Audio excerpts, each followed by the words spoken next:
Why do we even marvel at this? Find out what I'm talking about on this episode of Pushback.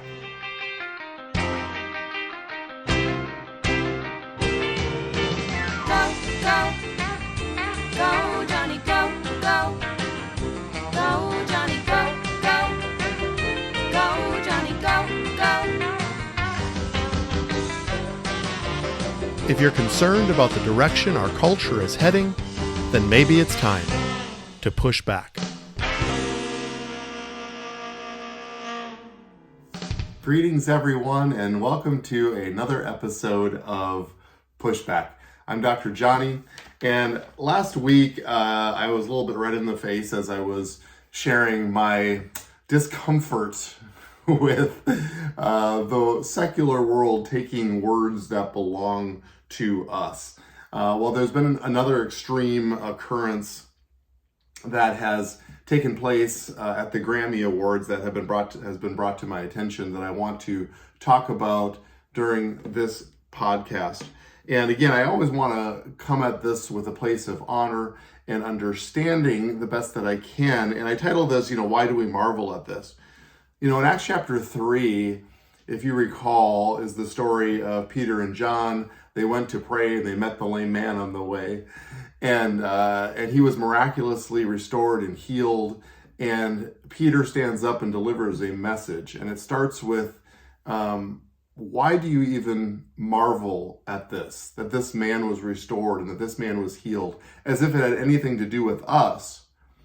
In fact, what it was the manifestation of living on this side of the cross. And Peter went on to say that the prophets actually foretold these days that we live in, on this side of the cross, the resurrection power of Christ, and that we shouldn't even be surprised. We shouldn't even marvel at the fact that there would actually be a manifestation of his goodness, the manifestation of his blood, the manifestation of what he paid for here on this earth, and it's going to look like this guy being healed. And so Peter's making the stance, why should we even marvel at that? Well, if that's true, and a Christ spirit has a manifestation on this earth that we should expect to see, and I believe that we should expect to see that even today. If that's true, then I would argue that we shouldn't marvel either when there is a manifestation of an antichrist spirit here on this earth. There's going to be a manifestation. Now, I want to be clear that Satan is not the equal and opposite of God. However, his ways, when people allow him to have license in their life and to speak into their life, there will be manifestations of that as well. Now, he is a defeated foe. He is a withering branch. He's cut off from a source of life and love in his existence. He's a created being just like us. But he can have influence only if we give it to him. And so when we see an anti-Christ society, an anti-Christ culture, we should expect to see an anti-Christ manifestation. And I would say, why would we even marvel at that? Well, there's been a flutter in the Christian world as well as even in the secular world over the 65th annual Grammy Awards that were released just in these last couple weeks. And there is a gentleman named Sam Smith who sang a song called Unholy. And he performed at the Grammy Awards. He not only performed, he came out in a devil costume. Full red devil costume with the horns and the tail and the whole deal. And he sang his song, Unholy. And he was joined with a German pop artist. He's an English singer. He was joined by a German pop artist named Kim Petras. And they released their single called Unholy. And it won the song award for Best Pop Duo Group Performance at the Grammy Awards. And then the two actually sang their song in full satanic costume. Now, Sam Smith has come out as a gay man. Actually, I think he's registered as non-binary, not always exactly sure what that means. And Kim Petras is transgender. So Kim Petras is a man now identifying as a woman. And so what is so important to me on this podcast, again, is that we get context for what is happening. And again, being careful not to bear false witness, it's always good to get firsthand evidence of what the heart is behind anything that's written or even a song, despite the fact that it was released in such an abhorrent way. So this is what the song Unholy means when Sam Smith was actually interviewed about it. And he says, quote, "It was so cathartic and freeing to experiment like this and throw out the rule book. It has also been an honor to work with Kim and get to witness her brilliance. This song is about liberating oneself from the clutches of others' secrets." Again, not exactly sure what that means, but in an interview with Billboard, Smith talked about their wants to stray away from ballads and sad songs to explore queer joy for his latest album. I think joy for me and for a lot of queer people is quite a dangerous place. We're all masters of pain, and I think it's courageous to step into the queer joy of it all.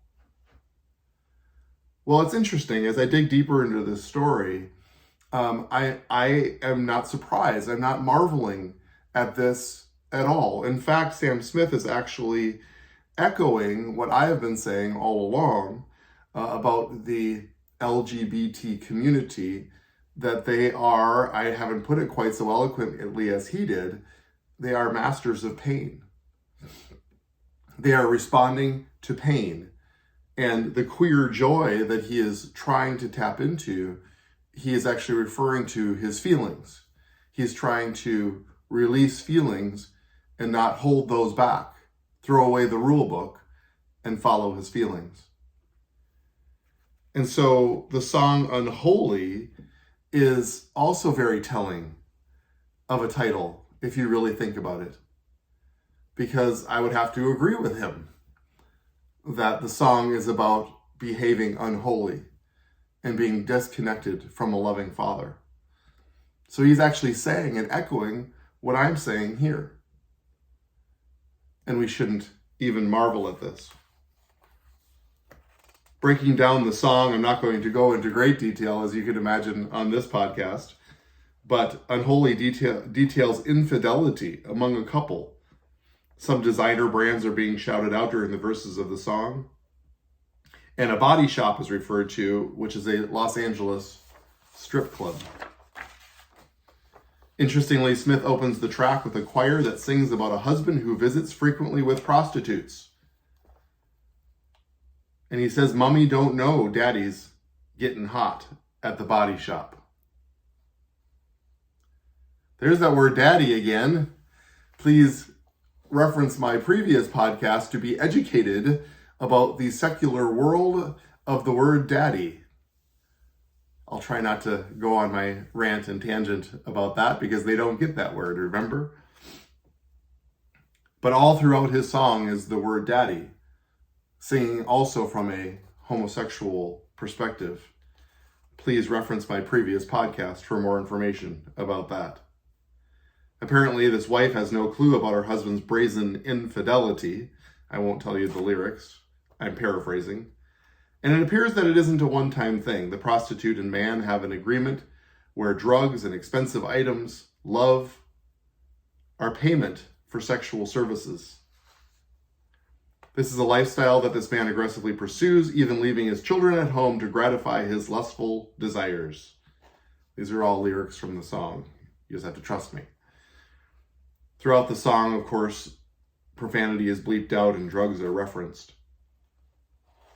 I want to just read this article from Focus on the Family just in response to this, because I believe it lines up with the way that I'm responding to sort of this outrageous performance and song by a man who's a master of pain. He says, "We can never know someone's heart motivations, of course. I know that. But it sure seems like Sam Smith is walking a well-worn path here, one that the Rolling Stones, Led Zeppelin, the Eagles, Ozzy Osbourne, Marilyn Manson, and so many others have either walked or been accused of walking. I think I'll add Madonna to that list, those of you who are my age, pushing the boundaries of morality. Yes, approaching satanic imagery is disturbing, but when we as Christians clutch our proverbial pearls like Dana Carvey's church lady from the 80s on Saturday Night Live, I think we play right into the response Smith and others hope for. It's almost as if Smith and his creative team said, let's make the Christians lose their minds. And right on cue, we do. I don't think it serves us well when our knee-jerk outrage exemplifies that stereotype. The bigger story, I think, than Smith's Satan get-up is the overall worldview his song, video, and performance espouse. The song itself focuses on a married man who secretly goes to a body shop to do unholy sexual things there. But if you're expecting the song to deliver some kind of cautionary note about this behavior, other than labeling it unholy, it doesn't. If anything, the lyrics embrace an admiration for a man who can get away with such cheating to meet his, quote, needs, end quote. Couple that with gender-bending imagery and a video featuring every expression of male and female and transsexual under the sun, the message is loud and clear. Sex is good. Any kind, any way, it's all up to you. That message is arguably reinforced further by the participation of Kim Petras, born Tim Petras, here, who during the awards show became the first transsexual artist to receive a Grammy. The audience roared its approval during Petras' acceptance speech during the show. So even as we're fussing about Sam Smith's costume, I believe there's a more diabolical sleight of hand happening here. We might just be missing the need to have a deeper conversation about how Smith's song and imagery subverts a Christian understanding of the purpose and place of sexuality, and Smith knows it. It's right there in the song's title, Unholy. That, I believe, is the conversation we need to be having with our kids. Help them to think clearly about how God has designed sex, what he intended by it, and how Satan has for millennia distorted and degraded this beautiful and good expression of our creation in God's image. I believe this author from Focus on the Family nailed it. We need to look past the outrage of an antichrist secular world simply manifesting itself, which we should expect to see and maybe not even marvel at. Now, I'm not being a proponent of saying that it doesn't matter or that we should just ignore it, but let's be super clear. I want to follow the bouncing ball. They have a right. I'm not a big fan of cancel culture. They have a right to express themselves any way they want to. We have the right to turn it off, to avoid it, to have discussions about it, to understand the true reality. The answer to the enemy is truth. And so when we espouse truth to our children, they are actually going to be able to see the abhorrence of what they see on the screen and not be influenced by it, but be repelled by it appropriately. And so when we respond all flittered and Twitter-pated by what we're seeing on the screen, we're actually missing the deeper meaning. The idea that there is a secular agenda that's trying to numb and trying to wear down and erode us so that the more we see it as normal. The more common it is, the more normal it becomes. But common doesn't equal normal. There is a normal expression of sexuality, an appropriate expression of sexuality that we are supposed to engage in, appreciate, love, admire. And of course, it's the enemy's tactic to actually roll out something different, something very different. C.S. Lewis warned in the Screwtape Letters, speaking through the mouth of the aged demon Screwtape to his understudy Wormwood. This is what he says. It does not matter how small the sins are provided, that their cumulative effect is to edge the man away from the light and out into the nothing. Murder is no better than cards, if cards can do the trick. Indeed, the safest road to hell is the gradual one, the gentle slope, soft underfoot, without sudden turnings, without milestones, without signposts. It's a beautiful paragraph of warning that is given actually to parents. These are all opportunities to stand up like Peter did in Acts chapter 3 and say, why are you surprised? Why would you marvel at an expression of the blood of Jesus? The same is true for us to stand up and say, why would you marvel at the expression of the enemy who is trying to also convey an alternative culture to us? And it's a gentle slope. It's soft underfoot, without sudden turnings, without milestones, without signposts. Just a gradual promotion of following feelings. But I believe there's actually another sign here of something that we can tap into. And hopefully, if you're a repeated follower of the Pushback podcast, maybe you can detect it as well. But I believe Sam Smith is actually lining up completely to everything that we're talking about here. What I haven't mentioned yet is that this Kim Petras is in a cage as Satan is dancing around in his red devil outfit. Isn't it appropriate imaging? Isn't Sam Smith and Kim Petras actually confirming what we actually believe about their lifestyle? They wrote a song entitled Unholy. They're trying to escape pain, and yet she's in a cage. He is dressed up as the devil, influencing through evil manifestations. See, my friends, I believe with my whole heart that they get it too. They understand too. Their interpretation of this song, their behavior, the lyrics, their lifestyle is unholy. They see it. See, I think this is a key and salient point of this whole discussion, is that we don't have to convince sinners that they're sinning. They already know it. You don't have to convince me as a sinner when I'm sinning. I already know it. What they need is, again, an injection, a encounter with a loving Father, a relationship. That's really what they're after. Their feelings will always fail them. We know that. We know that's true for us as well. Our feelings can be fleeting. Our feelings can change. Our feelings can sometimes change with the wind. Feelings are important. The Lord gave us feelings to engage our soul, but they aren't to guide us. What this song is about, and what Sam Smith is conveying, and what he actually wrote in the lyrics, and what they are displaying and acting out on stage, is pain. This makes all perfect sense. Why should we even marvel at it? Now, it might be too much for me to say you should actually feel sorry for them. It might be too much for me to say that compassion should be the response, not anger.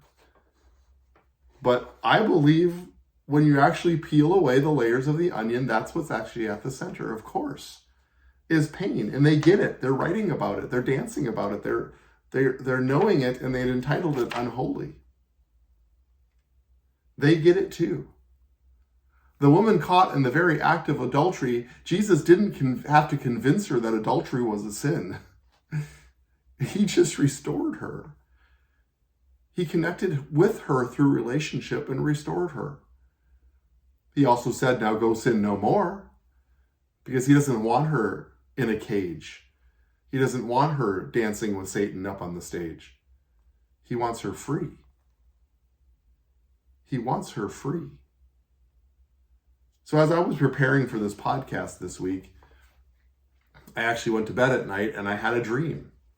And I want to share this dream. It's a very simple dream. It's a short dream, but very profound. And I woke up very encouraged that the Lord gave me this dream. I was preparing for a wedding in a basement of it's what seemed to be a event type center. I could hear music and partying sort of behind the building. And I was down in the basement and my older brother, Mark, was there.